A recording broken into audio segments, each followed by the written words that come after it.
What is up, everyone? We are back again. Look at us. Number 6, episode 6, Tea Time with Robyn. What's going on? I hope everybody is well. What's up, Robyn? How are you today? I'm doing fine. I know. It's like, I'm still taking that. Decompress. Yeah, I'm still taking that deep breath. The Patriots game was great. I'm glad we all got through that. The players, the coaches, everybody. It kind of was almost an afterthought.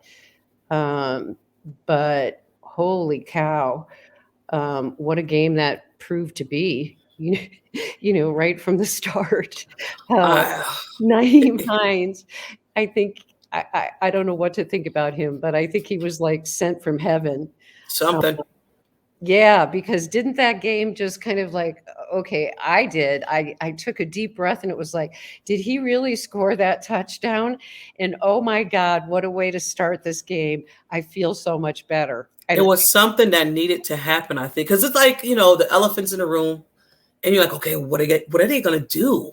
And he just shot out of a cannon, and you're just like, what? You can release those emotions, and you're like, all right, okay, I think we're good.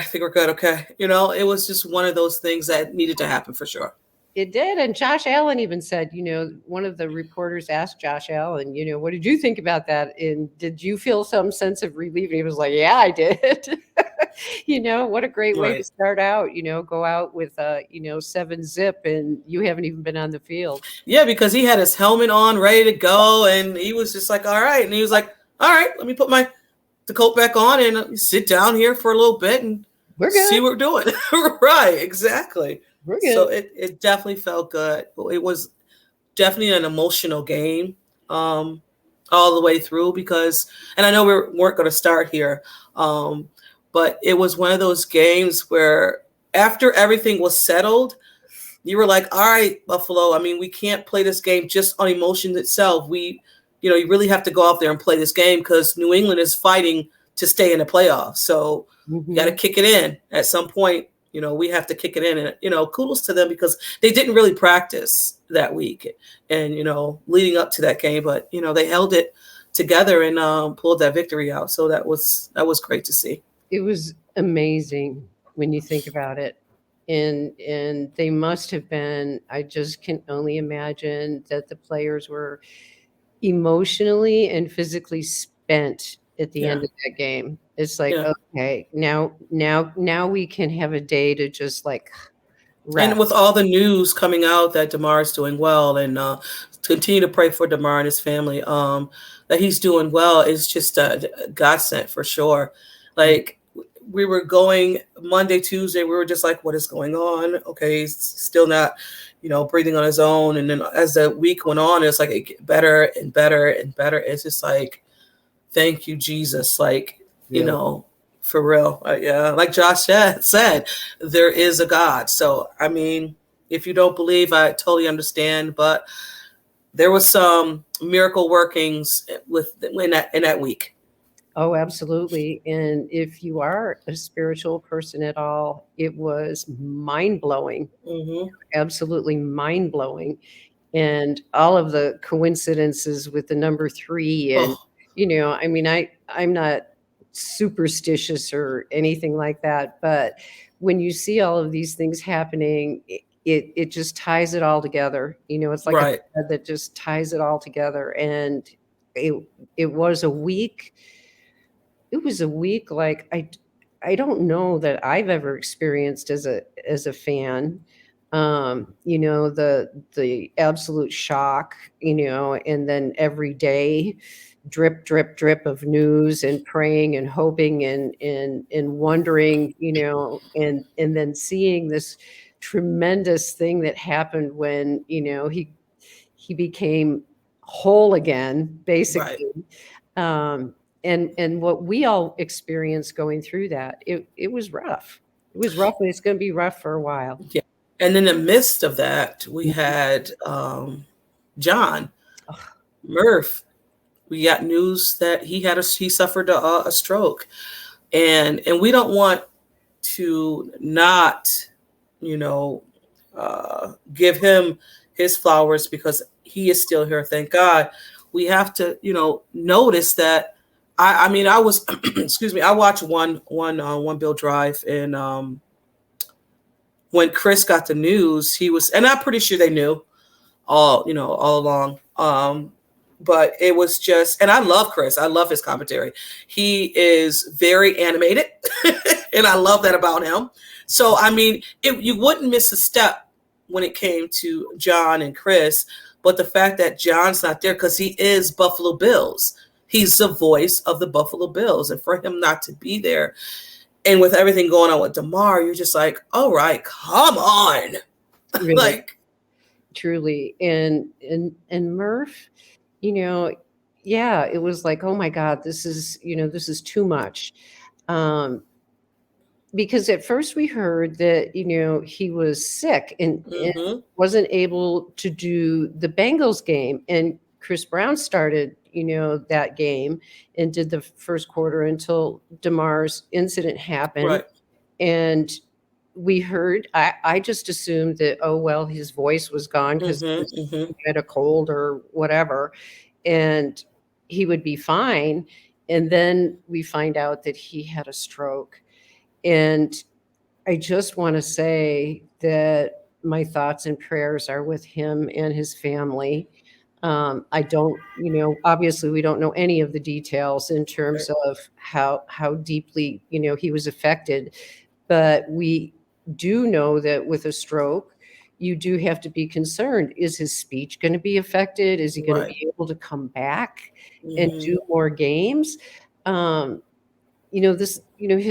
career it's in limbo, at least until we know more information, about how he's doing in terms of his rehab, etc.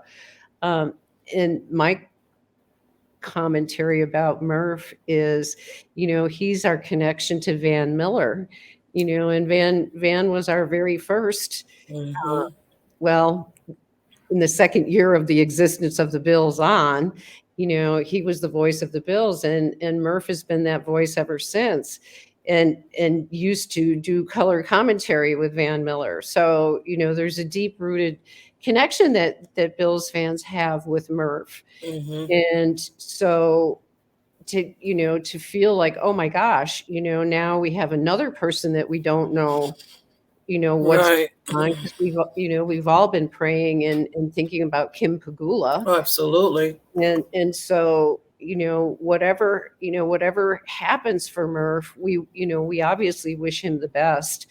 One of the things I treasure about Murph, and I always will, is the sound of his voice. He always had a very pleasant voice to listen to.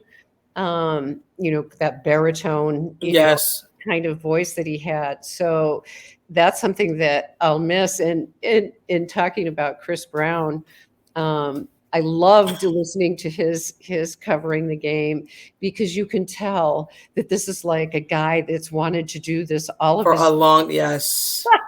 And he's having so much fun right now, and he should. Yes. And I like you, I have absolute love and respect for Chris Brown and One Bills Live. I love the show. It keeps us all connected.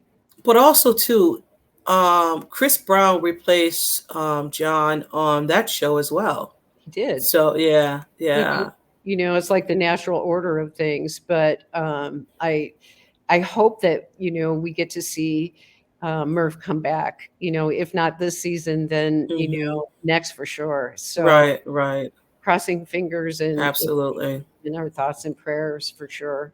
Absolutely. All right, we can move on. Is Sean McDermott, I have my list, should be considered coach of the year with everything going on? Oh my God. Now, it was in The Athletic, I believe. I could be wrong, so I don't want to slander them. But there was an article that I read about the people who were, it might have been ESPN. I don't want to slander The Athletic. Anyway, this article was listing all the candidates for Coach of the Year. And of course, McDermott was not named. Right. Let me see if I can find it.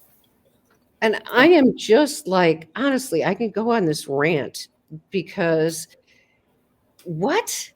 Yeah. After everything that he went through with Damar Hamlin and how he led the Buffalo Bills through this season that has been like the craziest season a football team has ever experienced in the history of the National Football League, and you don't even have him as a candidate, that's, to me, that's clickbait.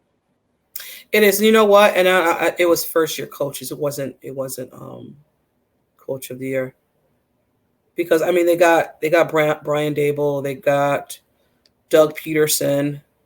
He's not a first year coach. Oh, No, first no. year with the Jags. Got you. Yeah, yeah, Got, yeah. okay. And they had who else is here to do from? No, that's not. Oh, intern. Never mind. This is not the list. This is not the list. My bad. So Yeah. what? It doesn't matter. I'm not seeing Sean McDermott's name anywhere. Right. And Right. I have a problem with that. And I'm sure you do too. Yeah, I mean, Josh has a problem with it too, because he said he's the perfect man to lead in this situation. Brandon Beane also spoke about it and said he's such a good leader. He knows how to kick people in the butt. He knows to be there when they need a hug. Like, he knows how to, per se, read the room.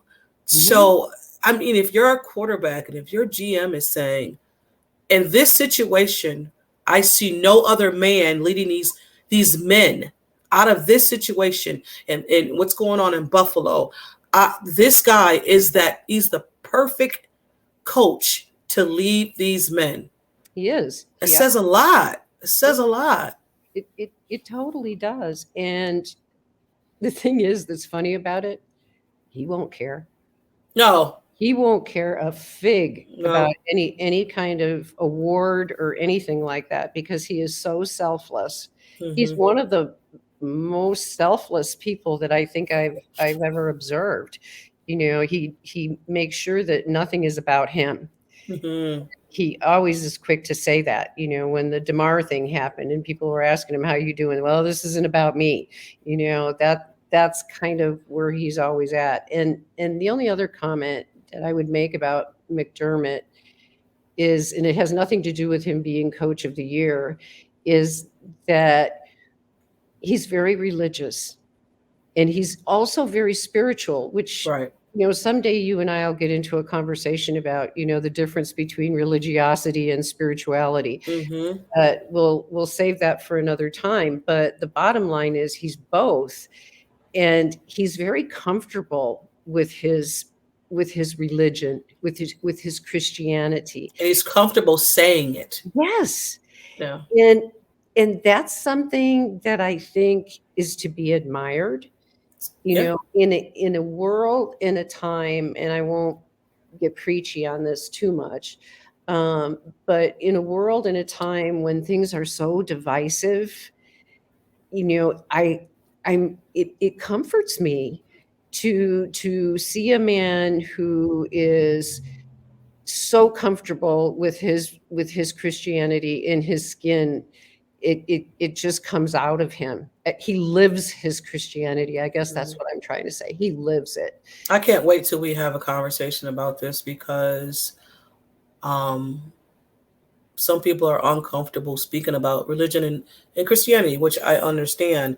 And, sometimes I may be uncomfortable as well, but not because of how you view me, because I really don't care. It's uncomfortable for people because of how I live my life. So I'll just keep it at that. Well, we will, this is nuggets for future conversations. Yes, for sure. For sure. But Sean McDermott, and, circling back to that, I just want to, close in this part of our conversation that it's comforting. I am very comforted by the fact that he is who he is, and he has absolutely no qualms about being no apologies for it. His authentic self. Yes. I'm not finding the right words, but that's what it is. His authentic self. Absolutely. Absolutely. And I don't know. He just makes you, because 6 years ago yesterday, right? he was chosen to be head coach of this team. And a lot of people didn't like the fact that he was going to be the head coach of the Buffalo Bills. People were so used to the Rex Ryan type of buffoonery. And before that, we had Doug, what was it? Oh my gosh, he took the money and ran. Oh, why I'm not thinking of his name. Doug Whaley, are you thinking of? No, Doug Whaley was a GM, but who was the guy that the head coach that he coached for the Jags? I can't think of his name. Oh, Doug Marrone. Doug Marrone. Yeah. Hot mess. It's a good name to forget. Yeah. I knew it was Doug, but I just didn't know the last name. And I know it wasn't Doug Whaley. And a lot of people have their own opinions about Doug Whaley too. So there were good things about Doug Whaley. Yeah. As a GM, I had question marks, but there were a lot of good things about Doug. Oh, yeah. But we can get into, if you want to, moving on to the Miami game. Yeah. Or is there something? Okay. So we found out yesterday that Tua is not playing. It's going to be Skylar Thomas playing the rookie against these Buffalo Bills. Skylar Thompson was a Thompson, my bad. Yeah, was a 7th round draft pick, and he's going to be playing the game of his life. That's for sure. And especially with our defensive line, and I'll get into this later, but the Bills are coming into the playoffs at a really, good time in terms of their returning to health. Yes. And we'll get into this in the next thing. But first, I want to say something because you knew this was coming. Everybody probably knows this was coming. We're talking about the Dolphins and Tua. My rant, I don't think Tua should be playing football anymore. But again, it doesn't matter what I think. He's going to do whatever he wants to do. But I have such an issue with the Dolphins and the way that whole situation has been handled. And I really wonder, I wonder what would have happened if Tua had been drafted by the Bills or an organization that handles things differently than the Miami Dolphins apparently do when it comes to player safety. But Tua's concussions are so concerning, and the fact that he is still in the concussion protocol this far out is concerning. It was like when Mitch Morse a couple of years ago had a concussion where he was out for a couple months, and I was hoping he would retire then. Yes. And I'll be very honest about that. I'm uncomfortable with him playing, but that's his decision. Right. It's not mine. But I worry about Mitch Morse as well. Absolutely. But Tua, no. And to be honest with you, I am so glad he is not playing because could the Bills fans take another horrible tragedy on the field? No, absolutely not. And you know what? And I think some people may give us pushback because we're Bills fans and we're playing against the Dolphins. I said this when they were playing against the Bengals. Yeah, listen, I'm not a fan of Miami. I'm not. As a Bills fan, we're not a fan of our division opponents. We're not. But here's the thing. If Tua came out there, I would be so concerned with our guys going after Tua and tackling him in a way of just tackling, he falls back. I don't know. It's a concern for me because, like you said, it's 3-4 weeks now, and he still can't pass concussion protocol. There is a problem there, and I don't know if it's the doctors not wanting to sign off and having your John Hancock on something saying he's fine to play, because you seen last time someone signed off on it and then they got fired. So I don't know if someone doesn't want to sign off on it and lose their license or lose their job or whatever the case may be. You make a good point, because like I mentioned in a previous podcast, the researcher who basically discovered CTE penned an editorial in the New York Times begging Tua never to play again. Right. And so in my mind, any thinking neurologist would be saying, I wouldn't sign off on it. I wouldn't sign off on it. I would. Robyn, even their fans are just, I mean, because, I go on these Twitter spaces and they're just at each other. Oh, Tua can play. They're just holding him back. Da, da, da, da. And I'm like, yeah, they're holding him back for a reason. To protect him. McDaniel said after that game, they lost. They went over the film and Tua couldn't explain why he threw this pass here, what he was seeing here. He told him to go down to the hall and go see somebody because you are experiencing concussion symptoms. That's not me saying that. That's your head coach. Mm-hmm. And saying you wonder about, the head coach and the whole organization. And I've said this before. I just have issues with the ethics and how they go about their business. This does put some type of, mark on that organization, mm-hmm. but it makes them look bad. It makes them look bad. It does. And now game. Okay, as far as the game, excuse me for no, you're good there. I have a couple of notes. We really need the run game to work in this matchup. I mean, obviously, I'm not worried about Skylar Thompson being a high scoring, guy. I mean, I could be wrong because we have Tyreek Hill. Let's not forget. Mm-hmm. He got weapons back there. I mean, and Waddle, although they may be a little bit injured. Both of them I don't think are playing at 100%, but regardless, they're to be respected. And the other thing is their defense is good. Yes. A little banged up, but they're good. And who's not banged up towards the end of this season? Who's not? Who's not? Exactly. I mean, we might be the healthiest team out there on Sunday.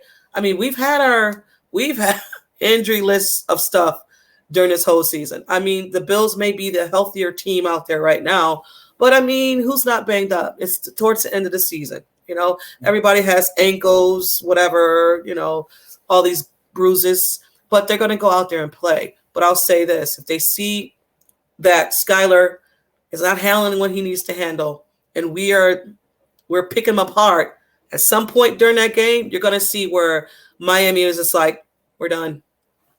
We're done. I say if we have a lead going into the half, coming out third quarter, by that third quarter, you're going to see Miami Dolphins just be done. Yeah. The thing that I don't want to see is the Bills shooting themselves in the foot. That's my concern because, we all have seen the mishaps that have happened in the red zone lately. On Sunday. Exactly. And you can't have that happen. So you get down to the red zone, you need to get 7 points. And let's not forget the 2 games that we played against Miami have both been very close. And I expect this game may be very close as well, even without Tua. I mean, because they have weapons. They have Tyreek. They have a run game. I mean, we need to stop the run because Mostert is, if he's playing. He's not. Thank goodness. So they did. They ruled him out. I don't. Well, I shouldn't say that. You know what?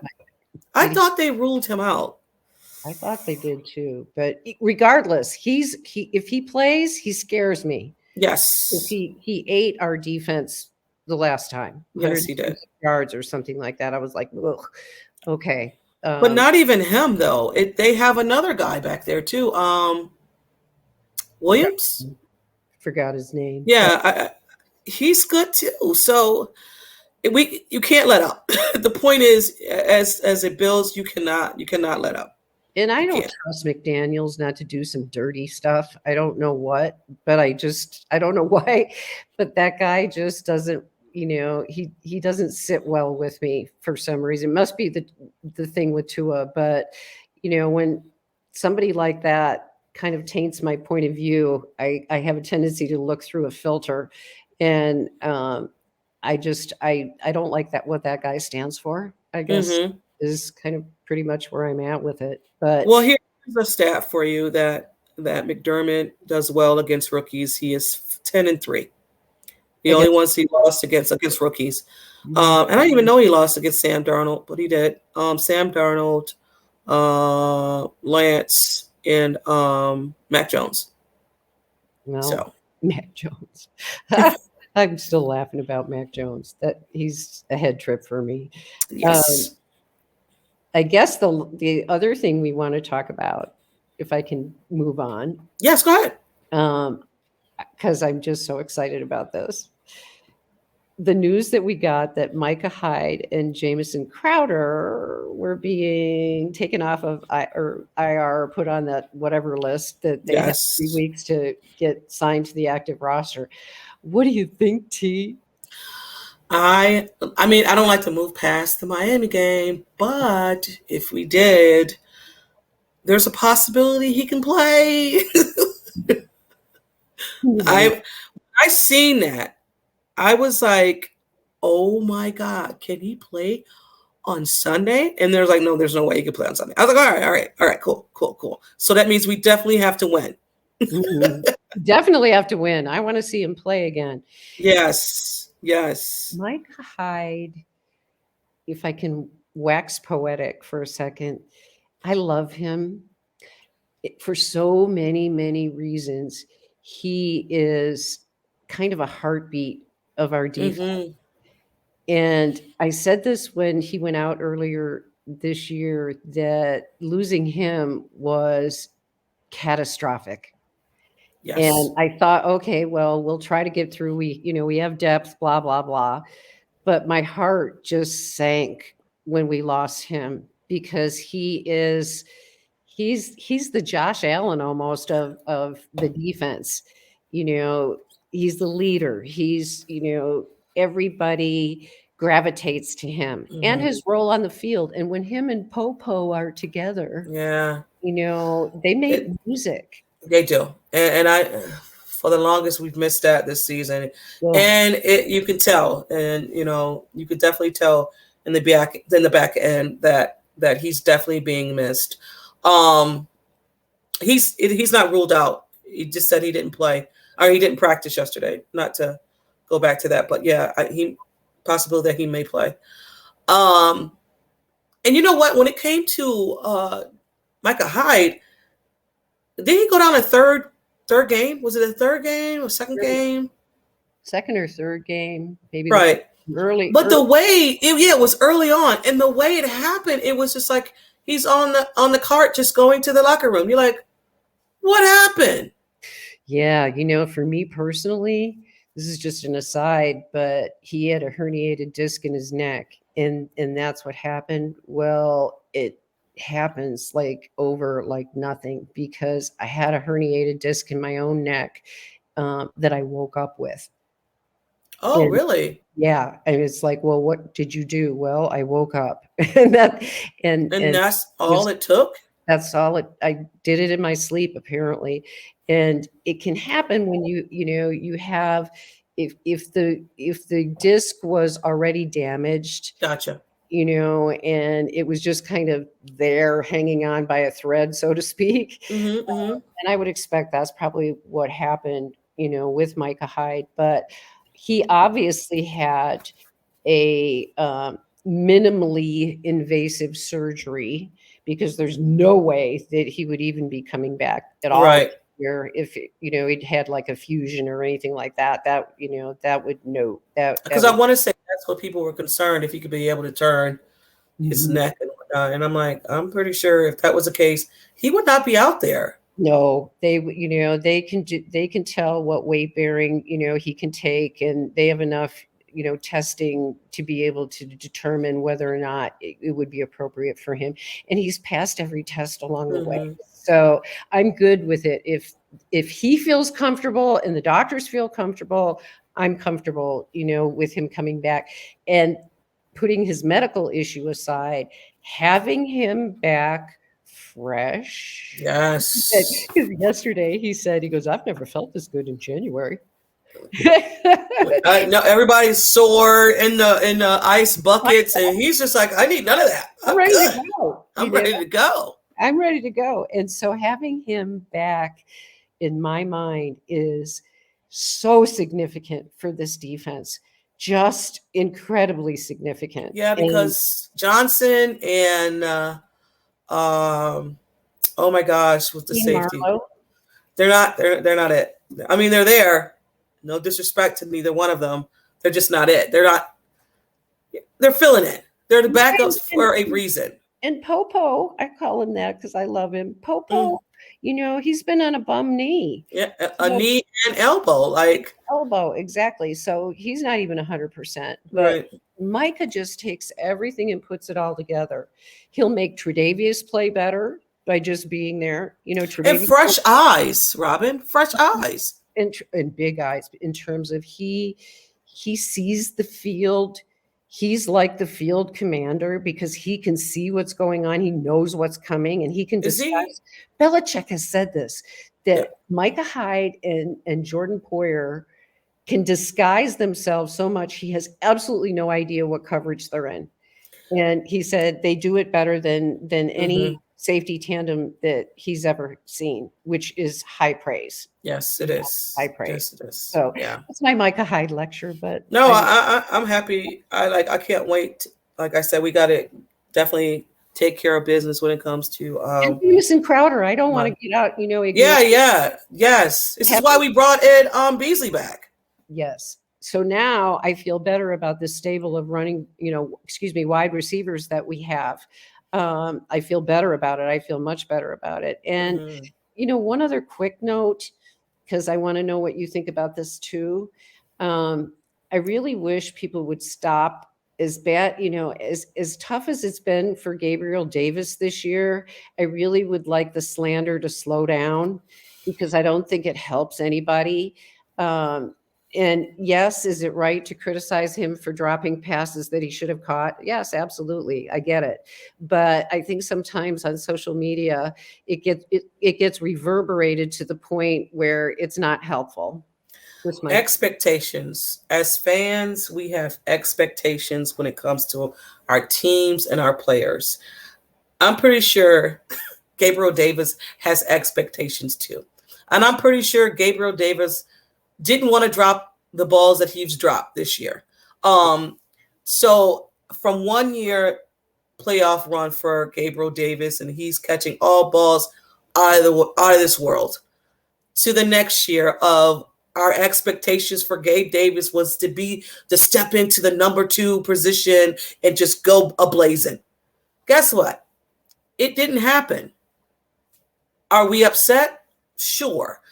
But don't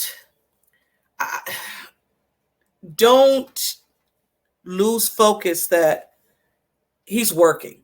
And we don't even know what's really going on because there's something going on. We don't know. Maybe he still have a bum knee. A bum ankle. Maybe he does. And it'll probably come out after the fact. So I'm fine with it. Listen, if Josh is fine with it, I'm fine with it. Josh is still throwing him the ball. Yes, he had a drop. That I would have loved for him to catch, but he didn't cost us the game. Yeah. So, and not even that. In the beginning of the season, he had one of those balls. Pittsburgh, he took the ball away. But you know what? We're flaky fans too because we're like, oh my God, Gabriel Davis. Exactly. 2 weeks later, you know what? I can't stand Gabe Davis. He can't catch a freaking ball. Stop it. Yeah. You got to chill. You have to chill. The roller coaster ride is ridiculous. It's fine to get off sometimes. Well, the other thing is we also know what he's capable of doing. Absolutely. When he's not, Absolutely. And maybe he's going to light up in the playoffs again. And if he does, I'm going to go after every person that said that, he's a POS or whatever. I just think it's unnecessary. And let me ask you this, Robyn. So if Gabe Davis was to be that legit number 2, do you think that the Buffalo Bills could afford that? That's a good question because this year is when Josh Allen's big money kicks in. And I don't think we know what the salary cap is going to be yet. No. If we do, I know it's going to be more because of TV advertising going up and all that. But at the same time, you have to play all these players, man. These contracts are coming up. What do you do with Tremaine Edmonds? Are we going to, because he's going to cost money too, mm-hmm. So and that's another conversation that we can have too, because people were on 2 years ago. People were like, "Oh, get him out of here. We can get somebody else." Yeah, it's crazy. You gotta let it play out. You have to let it play out. You do.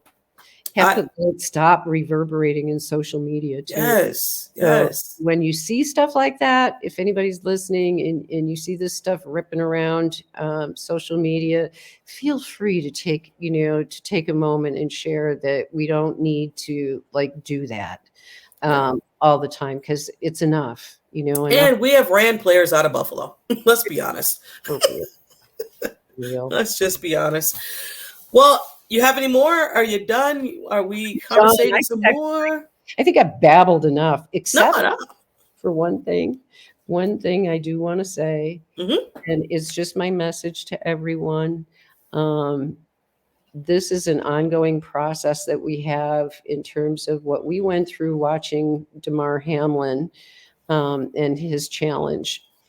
We're all still affected by it, and it's okay, because when you watch football, like for me, I didn't want to see Tua play for that reason, so I know it's still bothering me. But just be nice to one another and understand, because I've seen some comments made by people that, just suck it up and deal with it and move on. Well, that's not how this stuff works. Yeah. That's not how PTS works. And it's really important to understand that this is a process. I wrote an article for our blog. It's fanbase.org. I've seen that. Okay, buffalofanbase.org or buffalofanbase.com. Got it right. Okay. So I write, as well as I'm the editor there, and I wrote an article this week about the Buffalo Bills not being okay, and that and neither are we. Right. That was my first sentence, and in the article I talked about why it's going to take a while, and why we need to show compassion for one another and not be judgmental about how we're all doing. If somebody's still a crybaby, maybe that's because that's what they need to be. And that we all should stop being judgmental about how people deal with their issues in life. So I want to just leave people today with the knowledge and knowing that, for one thing, on Twitter at Robyn MumDYO, you can always hit my DMs if you have a question or there's something that you want to chat about that's bothering you regarding anything. I don't care, because we need to make sure that we're all okay, right? Yes, absolutely. So that's my last thought, is just, I want everybody to know that it's okay not to be okay, and reach out if you need to. And if not, with me, then reach out to a friend, reach out, to someone, because it's going to be an ongoing process for all of us. A constant, a continuance. Like, it just doesn't stop. Just because he's home doesn't mean the prayers should not stop. Buffalo, I think, is going through something right now, and I don't know if we need to sage the city, but there's something going on. So a little less negative and more love would be great. Would be great right now. Lots more love. For sure. So we're going to get out of here on some love. Thank you. I appreciate you. You know that. And this is episode 6 of many to come of Tea Time with Robyn. We love you guys. We appreciate you guys stopping by, stepping through, listening. And always hearts out. If you're seeing this on the video, we got hearts. If you're listening, we got hearts growing up. So we love you guys. Peace out. And as always, go Bills.